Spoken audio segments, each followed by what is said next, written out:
За, сайн байна уу өсгөө? Сайхан шинэлсэн үү? Сайхан, та сайхан шинэлсэн үү?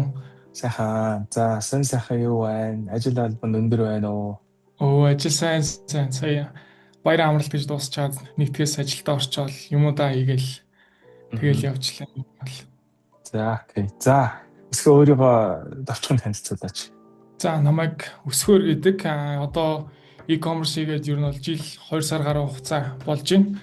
Тэгээд яг сүүлийн нэг 3-аас 4 сарын хугацаанд яг e-commerce дээр яг бүтэн яг фокуслаад бол одоо full time job гэдэг шиг тэрэн шиг ер нь бол бүтэн яг фокуслаад хийж байгаа Мгм. юм залуу байна. Background нь юу лээ? Ямар Мм. сургуулаа төгссөн билүү? Мэргэжил нь юу лээ? Би өмнө хавар их сургуулаа төгссөн програм хэмжээний чиглэлээрээ ер нь бол яг оюутан байх хугацаанд Мгм. хагас цагаар ер нь бол ажилтдаг байсан. Тэгээд тэр хугацаанд бас хажуугаар e-commerce-ийг ер нь бол анх хийж үзчихсэн. Ер нь Энэ бол бол програм програм хангамжийн инженер гэсэн үг шүү дээ. хей Мгм. Хагсын жил 2 сарын өмнөөс ерөнхийдөө e-commerce хийж үтсэн гэж байна. Тэр үедээ болохоор чи ганцаараа одоо эхэлж исэн гэсэн үг үү те? Өөрөө ингээд бие даагаад. тий ганцаар эхэлчихсэн нэг өмнө яг e-commerce гэдгийг яг мэддэг байсан. Гэхдээ ингэж яг оролдож бол үзээгүй. Мгм. Тэгээд хүмүүсээс ингээ хараад яг таны бичлэгийг ер нь бол хамгийн анх яг үзчихсэн нэг 3 жилийн өмнө жилүүдэд тэгээд за ийм юм байд юм байна да гэж тухайн үед нэг ойлголт аваад яг хэрэгжүүлж л өөрөө үзээгүй.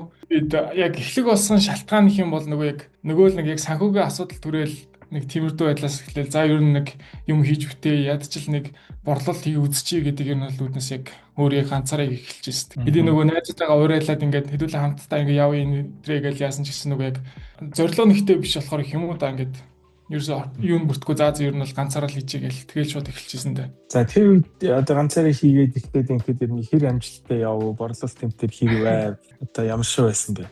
Яг анх нөгөө яг өөрийнхөө хувьд бол айгүй яг дайггүй байсан гэж одоо би боддог тохоо үед бол одоо л ихтэй бодвол арай өрөлтөө нэр харж бас муу ч үжтэй гэж нэг бод. Нөгөө яг ганцаараа эхэлчихсэн болохоор ч түрүү за зөвлөд явах хүн байхгүйсэн болохоор ингээд айгүй тийм алфдаг байсан байлээ ерөөсөө нөгөө.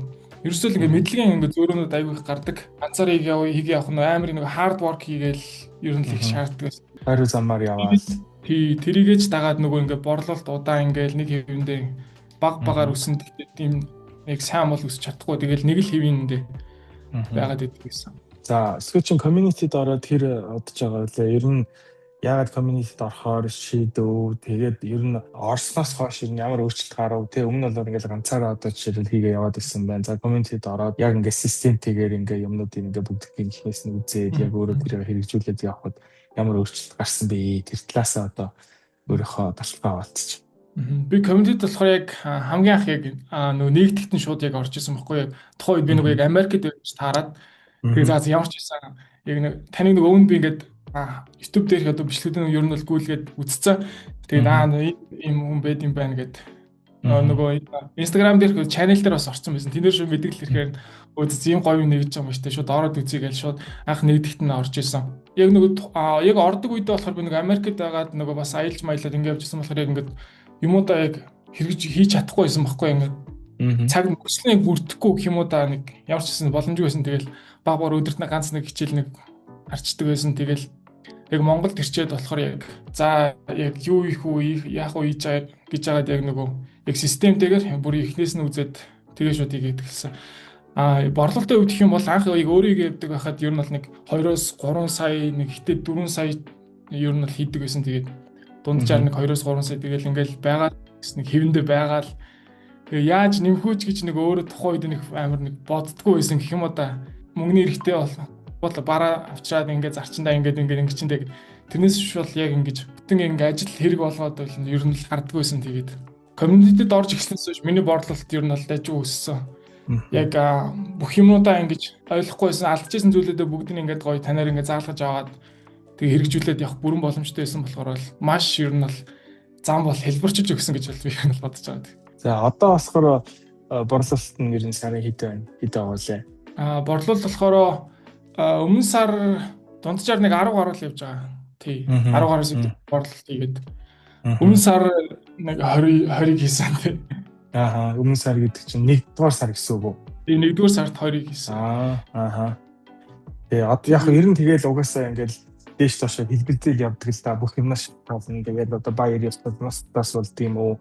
Эсвэл тэгээд одоо Монголын сая жишээлбэл цагаан сар, магаан сар гэдэг ч юм уу. Тэгээд айгүй олон юмнаас болоод борлуулалт дээш доошоо хэлбэлзэн ингээд байдаг. Тэгэхээр яг өмнөх сар бол 20 хийгээд энэ сар бол одоо 10 гаруй хийцэн явж байгаа гэсэн үг юм тий. Одоо нөгөө яг фокус ч ихлээр 4 сар болж байгаа. Яг эхний сар дээр болохоор нэг 3 болоо 4 хийлүү. Тэгээд дараагийнх дээр ингээд 8 болоо тэгээд 10 11 үгүй тэгээд 12 болоод тэгээд 20 гээл одоо ингээд ер нь бол дунджаар хэм бол нэг 10 марвал хийж байгаа юм. Тэгээд энийг 20 болгох ер нь бол зорилготой явжлаа тэгээд дараа сар болчих واخ. За nice. За окей. Тэгэхээр одоо ерөнхийдөө ингээд 2-3 сая хийдэг байсан бол одоо ер нь бол нэлээд ингээд өсөлттэй яваад 20 хийгээд 10 хийгээд одоо ингээд явж байгаа юм байна тий. Одоо өсгөө чинь 2 одоо дэлгүүр ажиллаж байгаа гэсэн. 2 брэнд дээр ажиллаж байгаа тий. Тий, нэг нь болохоор niche store тэгээд нөгөөд нь болохоор яг брэндтэй нэг сар гарны өмнөөсөн тэгэл одоо явжлаа. Тэрэн дээр болохоор одоо жоохон борлуулалт нь арай жоохон учраа болж эхлэхгүй яваад байгаа тий. Тий, би нэг 4-5 мав байгаа л да одоо нэг сар гарна. 4-5 сая төгрөгийн борлуулалттай юу? Тий. Гэтэ нөгөө яг алдагаа би мэдээд байгаа юм яг хэрэгжүүлж чадахгүй байгаа гэх юм уу одоо нэг аргууд үзэл агаад байгаа ер нь бол болж байгаа гэж бодоод. Тий, ер нь бол уг нь бүтээгдэхүүн бол бас гоё бүтээгдэхүүн байгаа, high ticket item байгаа. Тэгээд олон улсын зах зээл дээр, гадны зах зээл дээр бол амжилттай явсан маш олон одоо тийм брэндүүд, кейсүүд ер нь байдаг тий. Тэр бол одоо Монголын зах зээл дээр ч гэсэн амжилттай одоо явах нь бол ойлгомжтой уг нь бүтээгдэхүүн байгаад байгаа. Тэгэхээр одоо нөгөө контентынхаа маркетингийнхаа одоо яг юуг нэг жоохон барьж авч чадахгүй байгаад байна гэж одоо ер нь үзээд байгаа шүү дээ. Тий. Гэтэ яг хоо ер нь бол явандаа бол figure out хийгээд ер нь болчихно гэж би бас ер нь бодож байгаа. Контентын учрыг болоод маркетингийнхаа учрыг болоод тий ямар шүү байдлаар яаж одоо хөндлөх үү гэдэг ер нь энэ чинь нөгөө өөрөө маш олон удаагийн тест хийж ижил одоо ер нь бол энэ маркетинг энэ контент гэдэг зүйлийн одоо учрыг болдог. Тэгээ энийг би яг нөгөө шоу хаягтай дандаа ер нь зүүрлж яадаг. Тэгээ шоу хаяхад бол хүн болгон мэдээж иргэл 6 буулгаж хийх юм уу ингээл одоо их тоо буулгая гэж одоо бодож байдаг. Гэхдээ тэр бол санснаар хийж болдоггүй. Тэгэхээр бол тэрийг ингээд олон удаа хайж үзчихэж одоо жишээлбэл 10 удаа 20 удаа хайж ийж тэрэн дотроос 6 нь одоо 1-2 удаа бодох юм уу. Гэх мэтчлээ яг энэтэй ер нь айгу төстэй санагдаад байдаг. Тэгэхээр бол тийм учраас нэлээд олон try хийх одоо шаардлагатай байхаа гэж бодоод байгаа. За өмнө нь чи өөр ерэн сургалт авч илөө эсвэл анх удаага л ер нь e-commerce сургалт авч байгаа юу? Өмнө нь яг сургалт гэхээс илүү одоо сургалт яг биш. Яг иймэрхүү юм нь бол авч үзээгүй тий. Зүгээр нэг зөвлөгөө нэг авч исэн юм уу та. Тэр ямар нэг юм биш ахаа тий. Бид бол нэг юм аваагүй. Тийм яг гоё. Яг энэ шиг юм value өгсөн зүйл юм бол байхгүй. Айгу зөв газараа байгаад байгаа маань нэг тийм мэдрэмж аваад байгаа шүү дээ. Тийм. Тэгээ дээрэс нь яг би бол ингээд өсгөөг одоо жишээлбэл ингээд харж байхад бол манай одоо community-гийн хамгийн одоо ихтэй гишүүдийн нэг ерөөсөө weekly call-ыг ерөөсөө хизээч бараг алдагсахгүйгээр нь 7 хоног болон weekly call-доо байнга ордог. Тэгээд байнга асуулт асуудаг. За тэгээд асуулт асуух чинь бас дотроо одоо зөв асуултаа асууна, буруу асуултаа асууна гэж байдаг. Тэгэхэд бол ингээд дандаа ингээд зөв асуултуудаа айгуу сайн тавьж чаддаг, маш итгэвчтэй байдаг, community-д ийм байдаг. За тэгээд хийж байгаа контентуудыг хүртэл харахад бол өөрөө ер нь дандаа контентээр хийсэн байгаа харагддаг. Тэгээ энэ болгоноос нь харахад бол яг л ийм л хүн одоо ер нь амжилт гаргана ер нь гэж би бол угаасаа тэр ойлгомжтой байдаг. Тэгэхээр бол цаашаа ч гэсэн одоо яг энэ хичээрээ ингээд яваад байхад бол ер нь бол маш том одоо амжилтууд ер нь хүлээж байгаа байхад гэж би бол ер нь чамаагаас хараад байдаг. Ер нь манай одоо community дотор байгаа маш итгэвчтэй гишүүдийн одоо нэг нь болохоор энэ дээр бол их тийм одоо тийм тий баяртай байдаг. Айгуу тийм мундаг тэгээ өөрөө яг сурсан юмудаа айгуу гоё хэрэгжүүлээд ингээд бүх юмудаа ингээд айгуу тийм hard working байна гэж одоо ер нь бол би хараад байдгийн. Тэгээ би тэгээ өмнө ч гэсэн бас ингээд зөндөл хийж ийсэн. Тэгээ энэ альва нэг юм одоо юу гэдгийг шинээр скил сурж байгаа, бизнес эхлүүлж байгаа, юу гэдгийг одоо за энэ e-commerce ч байна уу? Одоо dropshipping байна уу? Өөр одоо trade хийх нь үү, яах нь бүгдээрээ яг адилхан. Ерөөсөө нэг талаасаа одоо ямар нэгэн юу хийгээд бол effortтэй байгаад бол ерөөсөө хэрэг байхгүй, нэмэргүй. Заавал хоёр талын одоо энэ effort гарч ирж аль нэг юм бол ингээд амжилттай болдгоо. Тэрний бас нэг жишээ бол ингээд манай Өсгөөмөн байгаамаа.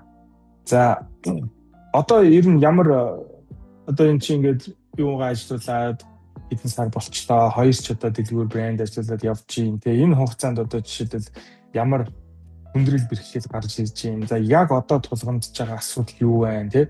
За хүндрэл бэрхшээл гэх юм бол яг stock management гэх юм уу? Тэр бол яг сайн хийж чадахгүй байгаа. Нөгөө яг stock management яг хийж чадахгүй байгаа. Бараа таслах тиймэрхүү асуудлууд ер нь бол байн гараалгаа тэгээд яг тэрийг дараа сараас ч юм уу яг гайгүй шийдээд санхүү энэ л ер нь санхүүгийн асуудал шүү. Тэгэл санхүүгийн яг ингээ юу яг шийдээ ер нь л явчихна гэж яг төлөвлөгөөтэй ер нь л ажиллаж байгаа одоо л. Бусдаар ч яг гайгүй дээ тэгээд бас нөгөө яг сүүлийг анзаарсан зүйл нь болохоор яг UGC-нүүдтэй ажиллахад бас нэлээд төсвөр их юмуд одоо төвчээр дуурахаг байна шаардж байгаа. Яг үнэн тий. Юмаа ингээд бэлдээд ингээ гоё өгчөөд ингээрээ тэгээрээ ингээд яачаар ингээд шал төсөндлөн юм ирдэг ч юм уу тэгээд UGC-нүүд жоохон нэг шидний өвчин ер нь болох төлөвтэй байгаад байгаа. Тэгтээ гайг баха. Хэдий зэрэг нэг цаана хүнтэй ажиллаж байгаа болохоор тэгэл хүнтэй ажилтдаг асуудал чинь өөрөө тэгэл дандаа ер нь хамгийн хэцүү одоо тий хүнээс одоо уур ухаа мэдрэмж юм шаардсан одоо team ажил хийж байдаг. Тэгэхээр мэдээж хэрэг яг энэ UGC контент хийж байгаа энэ creator-уудтай хамтарч ажиллана гэдэг бол тэгээд бас түүхтэй байдаг.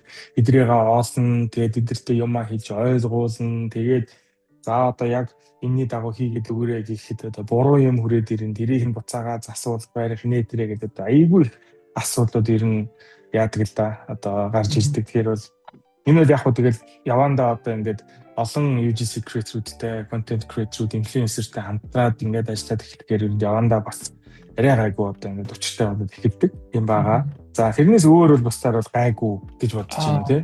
Яг уу бас тээврийн каргоны нэг асуудал байгаа.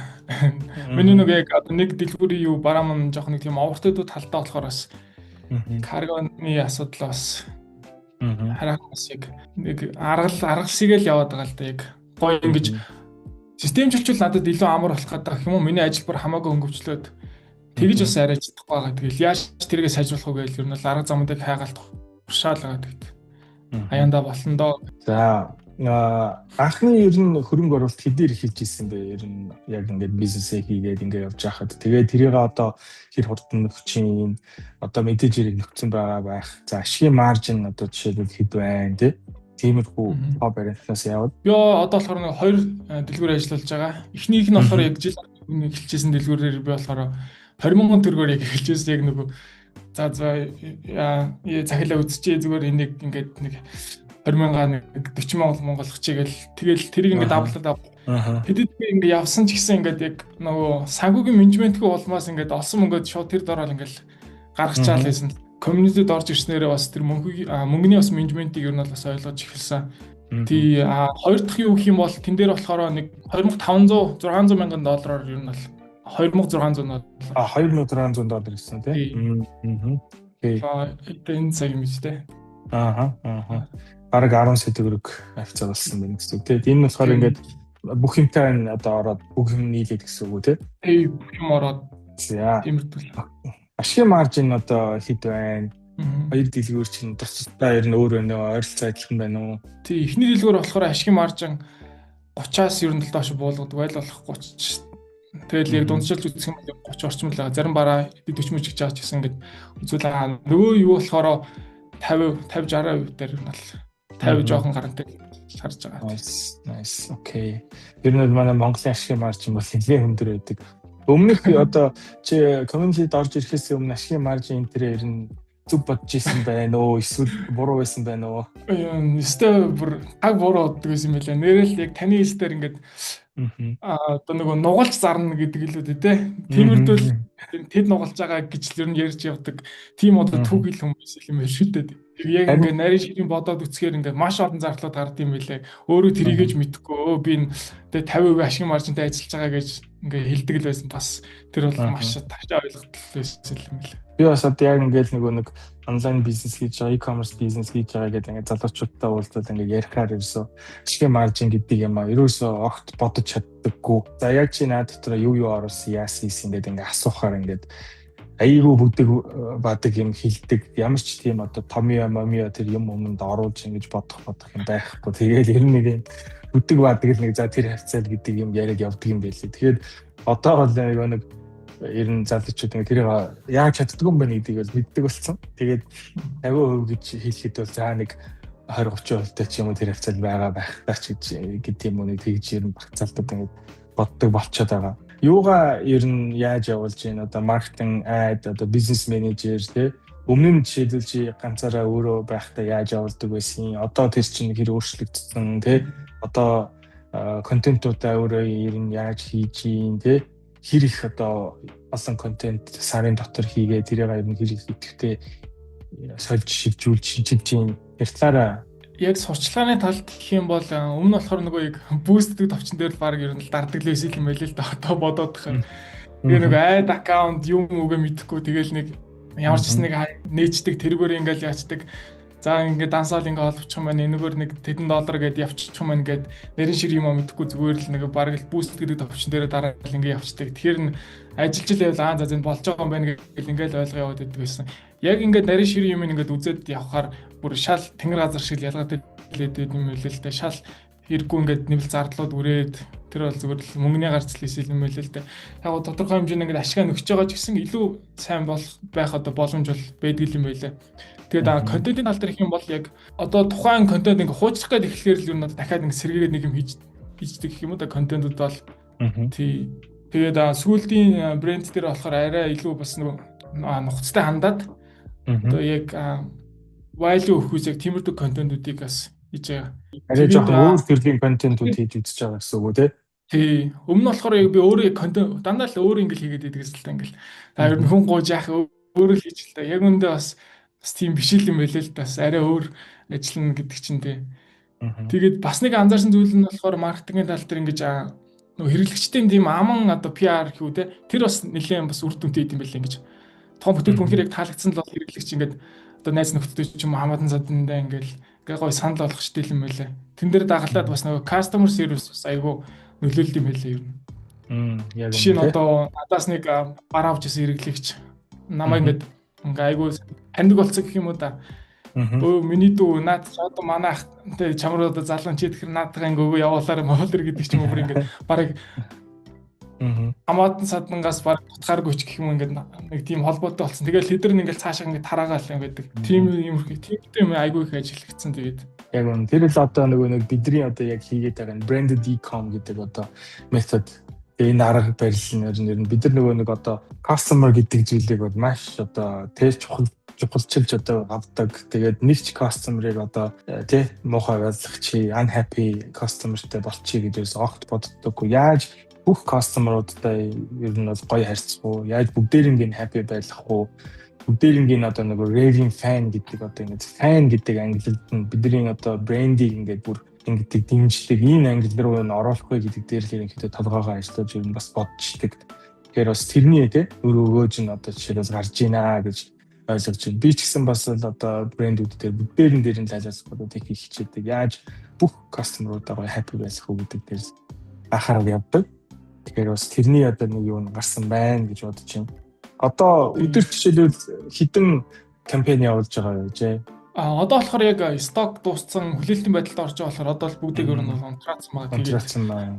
Яг бараа бэлэн үед бол нэг 3-4 кампани явдаг. Нэг 10 гаруй ер нь л айдтай тэгэл. Тэгээ чиний айдтай нэлээд ер нь гарч ирдэг.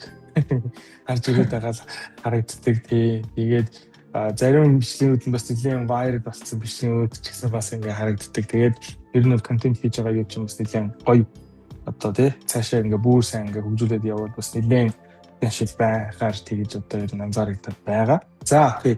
Цаашдын төлөвлөгөө ер нь юу байна? Одоо ямар төлөвлөгөөтэй байна? Энэ хоёр брэндээ цааш нь хөгжүүлээд явах уу? Өөр шинэ брэндүүд явах уу? Олон улсын зах зээл дээр юм хийх одоо бодол сонирхол юм байгаа юу? Төлөвлөгөө план юу байна? Дараагийн план их юм бол эхний ээлжинд хоёр дахь брэндээ бол яг докторжуулаад борлуулалт дээр нь яг докторжуулаад яг хэрэглэгчдэд танигдаад тэгээд одоо дараагийн одоо бас загваруудаа ер нь л борлуулах гэх юм дараагийн загваруудаа бас гаргах төлөвлөгөөтэй байгаа ер нь л судлаад эхэлсэн байгаа. Эхний дэлгүүр дээр болохоор бүр айгу тийм том бас зорилго тавьсан байгаа юм. Энэ жилдээ бас чадах уугүй сайн мэдэхгүй. Гэхдээ ямар ч хэлсэн ер нь бол гадны зах зээл рүү ер нь бол юугээрээ шууд явна гэж бодож байгаа. Бүтээгдэхүүнүүд бол харьцангуй ингэж гадны зах зээл дээр шууд ажилдаг бүтээгдэхүүнүүд байдаг болохоор шууд гадны зах зээл дээр ч боломжтой юм гэж байна гэж юу нь бол анзаараад байгаа.